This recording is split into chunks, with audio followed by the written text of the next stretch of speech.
لاہور میں ضلع شاہ کا واقعہ ہوا خان صاحب کے سامان پارک کے پاس. اس کا ابھی تک کوئی ایویڈنس نہیں ملا کہ پولیس نے مارا تھا. یہاں پہ میں کہتا ہوں 200 نہیں، 300 نہیں، 100 نہیں، 50 نہیں، 15 سے 20 لاشیں بھی خدا نہ خواستہ ہوتی ہیں. یہ بہت بڑی تعداد ہوتی ہے لاشوں کی. میں مان لیتا ہوں کہ لوگ شہید ہوئے وہاں پہ، پر پوری سیاسی جماعت میں سے ایک لیڈر بھی کسی ایک کارکن کے جنازے پہ نہیں گیا. ہم مڈل کلاس لوگ ہیں، آپ ہیں، میں ہوں، باقی لوگ ہیں. اگر ہمارے جنازے پہ آنے کے لیے کوئی سیاست تیار نہیں ہے، جس کے لیے ہم مریں گے، اس کی پوری پارٹی میں سے ایک بھی شخص ہمارے جنازے پہ آنے کو تیار نہیں. میرے پیرنٹس، میرے بیوی، میرے بچے، یہ سارے تو ہوں گے، کوئی ایک بندہ ان کے سر پہ ہاتھ رکھنے کے لیے نہیں آیا. تو پھر کون سی سیاست ہے؟ کس کے لیے ہم مریں؟ اور میں معذرت کے ساتھ تمام سیاسی جماعتوں کی بات یہ کروں گا کہ جب کوئی سیاسی کارکن جو مڈل کلاس ہے وہ کسی احتجاج میں، کسی جلسے میں، کسی دھرنے میں اپنی جان سے جاتا ہے، اس کے بچوں کا خرچہ کوئی سیاسی جماعت نہیں اٹھاتی. تو کہنے کا مطلب ہے وزیر اعظم پاکستان رہنے والا شخص بھی فیک نیوز کا شکار ہو چکا ہے. آپ میں ابھی ہوتے ہیں تو ہمیں بڑا محتاط ہو کے دیکھنا ہے. اب اس فیک نیوز کا مقابلہ ہم ٹیکنالوجی سے کر سکتے ہیں. میں یہ خبر نہیں چلاؤں گا، میں چیک کروں گا تھانے سے، میں چیک کروں گا اس گھر کے لوگوں سے، میں 2-3 جگہ سے کاؤنٹر چیک کروں گا کہ یہ خبر اصل میں خبر کیا ہے. پھر میرے پاس ایک اصل صورتحال آئے گی تو وہ میں چلاؤں گا. بدر بھی اس سے ریلیٹڈ ایک سوال ہے کہ اسلام آباد میں جو ابھی تازہ ترین واقعہ ہوا، پی ٹی آئی والوں نے وہاں دھرنا دینے کی کوشش کی، احتجاج کیا، اور بعد میں ایسی ویڈیوز آ رہی ہیں، ایسے واقعات جو سامنے آ رہے ہیں کہ وہاں کوئی لاشیں گرائی گئی ہیں اور ان کو لاشوں کو چھپا لیا ہے حکومت نے. تو اس میں کتنی حقیقت ہے اور آپ کیا سمجھتے ہیں کہ ایسا ہوا ہے؟ سر، آپ نے بھی جرنلزم کی ہے، میں نے بھی کر رہا ہوں، آپ بھی کر رہے ہیں. مختلف جلسے بھی کور کیے ہیں، مختلف احتجاج بھی کور کیے ہیں، خان صاحب کے دور کے بھی کیے ہیں، لبیک والا بھی کیا ہے. بالکل ٹھیک ہے، جہاں باقاعدہ لوگ شہید ہوئے ہیں، پولیس والے بھی ہوئے ہیں اور ادھر سے بھی ہوئے ہیں. ہم نے وہ ٹائم بھی دیکھا ہے جب آنسو گیس بھی چل رہی ہے، لاٹھیاں بھی برس رہی ہیں اور صحافیوں کو بھی مارا جا رہا ہے. مجھے یہ بتائیں کہ لاہور میں ضلع شاہ کا واقعہ ہوا خان صاحب کے سامان پارک کے پاس. اس کا ابھی تک کوئی ایویڈنس نہیں ملا کہ پولیس نے مارا تھا، بلکہ آئی جی ان کے گھر گیا ہوا تھا. آئی جی کے ساتھ اس کی والدہ کی، والد کی ویڈیوز اور بیان اور چیزیں آ رہی تھیں. اس ایک لاش نے پورے پنجاب گورنمنٹ کو ہلا دیا تھا. اس ایک لاش نے پولیس ڈپارٹمنٹ کو ہلا کے رکھ دیا تھا. اس کے اوپر جوائنٹ ایکشن کمیٹی بھی بنی، یہ بھی ہوا، وہ بھی ہوا، سوشل میڈیا پہ بھی ہوا. جی بالکل. یہاں پہ میں کہتا ہوں 200 نہیں، 300 نہیں، 100 نہیں، 50 نہیں، 15 سے 20 لاشیں بھی خدا نہ خواستہ ہوتی ہیں. یہ بہت بڑی تعداد ہوتی ہے لاشوں کی. بالکل.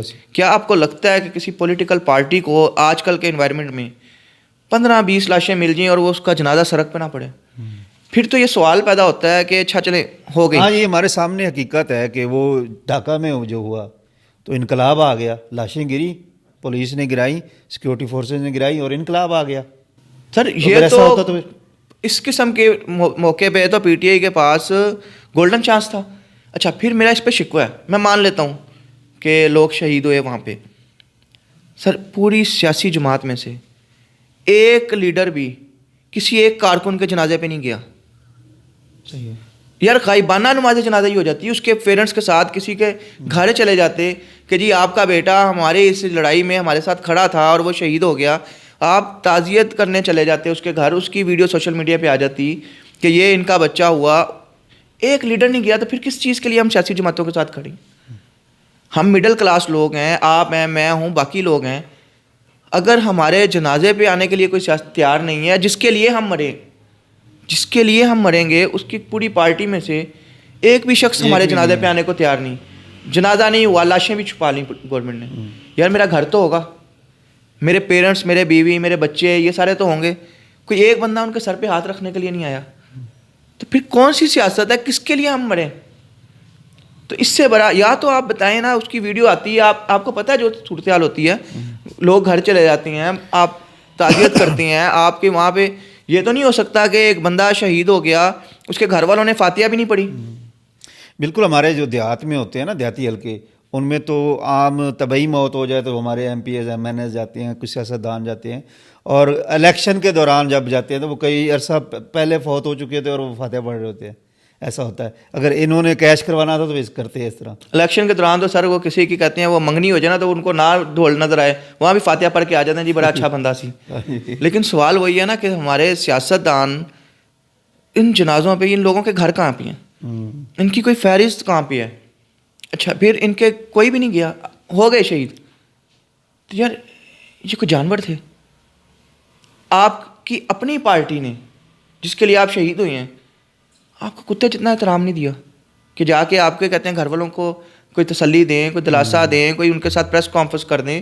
KPK میں تو کر سکتے ہیں نا پریس کانفرنس, بالکل ایسا ہے. آپ ان کو ساتھ بٹھائیں, آپ بتائیں کہ ہم ان کے ساتھ کھڑے ہیں, آج سے اس کے بچوں کی ذمہ داری میں اٹھاتا ہوں. اور میں معذرت کے ساتھ تمام سیاسی جماعتوں کی بات یہ کروں گا کہ جب کوئی سیاسی کارکن جو مڈل کلاس ہے وہ کسی احتجاج میں, کسی جلسے میں, کسی دھرنے میں اپنی جان سے جاتا ہے, اس کے بچوں کا خرچہ کوئی سیاسی جماعت نہیں اٹھاتی, اس کی گھر کا خرچہ کوئی نہیں اٹھاتی, اس کے برے والدین کی جو دعائیں ہیں وہ کوئی سیاسی جماعت نہیں دیتی.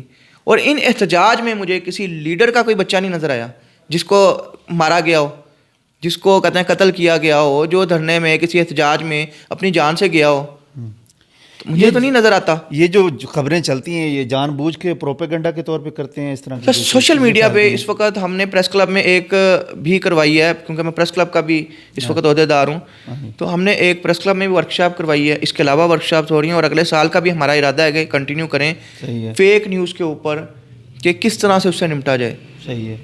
اب میں آپ کو ایک اور مزے کی بات بتاؤں. میں پنجاب پولیس کا پروجیکٹ کر رہا تھا, ان کا میڈیا سیل ہم نے بنایا, میں اس کا پہلا سوشل میڈیا ہیڈ تھا, سیل کا انچارج تھا. میڈیا سیل ہم نے ڈیزائن کیا. ایک ویڈیو وائرل ہوتی تھی اس کے بعد کہ بوڑھی عورت نے جو ہے نا کو اس کی بہو نے یا بیٹے نے مارا, سوشل میڈیا پہ ڈھیر لگ جاتا. اب ہم اس کو سرچ کر رہے ہیں, کوئی 4 سال پرانی ہے, کوئی 10 سال پرانی ہے, کوئی 8 سال پرانی ہے, اس پہ کارروائی بھی ہو چکی ہے, اس پہ صلح صفائی بھی ہو چکی ہے. تو اب ہم جا رہے ہیں جرنلسٹ کو وہ ٹریننگ دینے سافٹ ویئر کی مدد سے کہ کوئی ویڈیو, کوئی ٹویٹ, پہلی کوئی تصویر ہے تو وہ ایڈٹ کتنی ہے, یا اوریجنل ہے یا ایڈیٹنگ ہے, اس میں وہ کلر میچنگ کے ساتھ آپ کو پتہ لگ جاتا ہے. آپ اس پہ کلر ڈالتے ہیں تو اصل اور دوسرے کا فرق آ جاتا ہے. پھر یہ اپلوڈ کب ہوئی تھی, اور یہ اتنا سنگین ہے کہ عمران خان صاحب وزیر اعظم پاکستان اس کا شکار ہو چکی ہیں. ایک لگی, اس پہ ہم نے کام بھی کیا تھا فیکٹ چیک کے نام سے. خان صاحب نے ٹویٹ کی, بعد میں انہوں نے ڈیلیٹ بھی کر دی تھی کہ میرے MPA جو ہے وہ کراچی کے تھے, ایک ان کا ٹرانسپورٹ کا بزنس ہے, تو میرے MPA کے ٹرک جلا دیے اور آگ لگی ہوئی ہے ٹرکوں کو, اور وہ تصویر لگا دی. تو ابھی وہ گرفتار نہیں ہوئے تھے, لیکن ابھی ان کی وہ گورنمنٹ چلی گئی تھی. اچھا وہ تصویر دھڑا دھڑ شیئر ہوئی, وزیر اعظم پاکستان ہے, کریڈیبلٹی تو ہے. اچھا اب وہ تصویر جو تھی وہ پرانی تھی, اور وہ پشاور میں ایک پٹرول پمپ پہ کھڑے ٹرکوں میں آگ لگی تھی, اس کی تصویر تھی. وہ سرچ میں آ گئی کہ یہ تو پہلے اپلوڈ ہو چکی ہے. پھر خان صاحب نے بھی اس کو ڈیلیٹ کر دیا. تو کہنے کا مطلب ہے وزیر اعظم پاکستان رہنے والا شخص بھی فیک نیوز کا شکار ہو چکا ہے. آپ میں ابھی ہوتے ہیں تو ہمیں بڑا محتاط ہو کے دیکھنا ہے. اب اس فیک نیوز کا مقابلہ ہم ٹیکنالوجی کا مقابلہ ٹیکنالوجی سے کر سکتے ہیں. ہمیں یہ چیزیں سیکھنی پڑیں گی کہ ایک ویڈیو آئی ہے تو وہ سب سے پہلے کس نے اپلوڈ کی, وہ کہاں سے وائرل ہوئی, اس کو کتنے سال پہلے اپلوڈ کیا گیا, وہ آج کی ہے یا پرانی ہے. اچھا اس کا حل انٹرنیٹ کو سست کر کے کرنا ہے یا کوئی اور حل بھی ہے؟ سر اس کا موجود ہے, سافٹ ویئر موجود ہے, اس کے ٹیکنالوجی موجود ہے. اس پہ ہم ورکشاپس کروا رہے ہیں جرنلسٹ کو, کیونکہ جرنلسٹ سب سے زیادہ ڈیمیج ہو رہا ہے. میرے پاس سوشل میڈیا پہ کوئی ٹویٹ آ جاتا ہے, کوئی ویڈیو آ جاتی ہے, تو صرف اس کو میں نے یہ نہیں چیک کرنا یہ نہیں ہے پرانی ہے, میں نے چیک کرنا یہ اپلوڈ کس نے کی تھی, تاکہ میں اس بندے کی ID تک جاؤں, میں اس سے رابطہ کر کے مجھے یہ پتہ لگ جائے یہ کس علاقے کی ہے, اس کا تھانہ کون سا ہے, اس کی پھر FIR درج. ہم نے کاؤنٹر چیک کرنا ہوتا ہے, ہم نے پوری سٹوری کمپلیٹ کرنی ہے. اور میں نے یہ کام کیا تھا, ویڈیو اپلوڈ ہوئی, میں نے چیک کیا کہ سب سے پہلے کس نے اپلوڈ کی ہے. میں نے اس سے رابطہ کیا, اس نے کہا جی فلاں بندے نے مجھے دی تھی, اس کا نمبر دیں, نمبر لیا, اس سے رابطہ کیا, اس نے کہا جی یہاں کا واقعہ. میں نے کون سا علاقہ ہے, یہ ہے. میں نے اس علاقے کے تھانے میں فون کیا, SHO سے بات ہوئی, اس نے کہا جی یہ واقعہ ہوا ہے. میں نے کہا اس کی FIR میرے سے شیئر کر دیں, تو FIR آ گئی, FIR میں پوری سٹوری آ گئی, تو ہماری سٹوری کمپلیٹ ہو گئی.